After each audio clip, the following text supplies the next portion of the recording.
Bakit tayo narito? Bakit tayo nabubuhay sa mundong to? Ang sagot ay simple. Upang mabuhay, upang magmahal at mahalin, upang mag-alaga, at upang makatulong at makapagbigay. Gusto nating lahat ng mabuhay sa isang buhay na puno ng kahulugan at koneksyon. Isang buhay kung saan bawat isa ay nararamdaman na mahalaga at pinaparangalan. Dahil mahalaga ang bawat buhay. Ang buhay ay isang regalo, isang biyayang dapat pamahalaan at pahalagahan mula sa maliit na budhi ng isang insekto patungo sa matandang taong may karanasan. Bawat buhay ay may kinalaman sa ating sariling kaluluwa.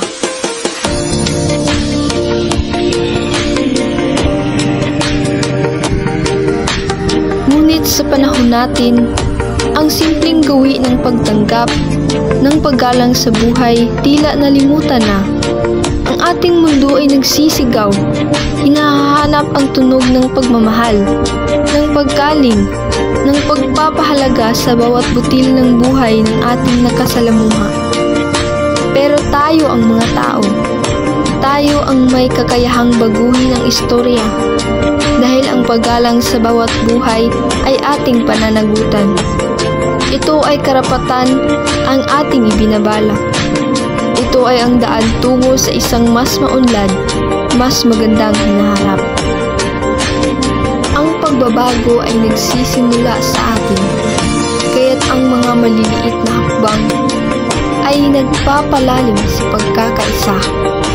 Ikaw at ako, bawat isa sa atin ay maaaring maitambag ng pag-iisip, pag-aksyon, at pag-ibig sa kapwa-tao, sa kalikasan, at sa lahat ng anyo sa buhay. Ilang paraan ba ang ating gagawin? Mag-isip bago magsalita. Basahin ang emosyon sa inyong puso. Huwag maging instrumento ng pagsakitan. Tumulong sa kapwa. Kaagapay sa mga nangangailangan. Manatili ka sa tabi ng mga naghihirap.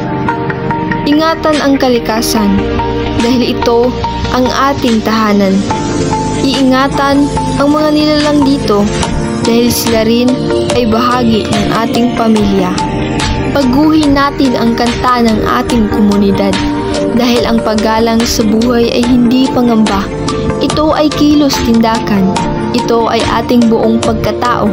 Ipaglaban natin ito sapagkat ang bawat buhay ay mahalaga. Ang bawat buhay ay may dignidad.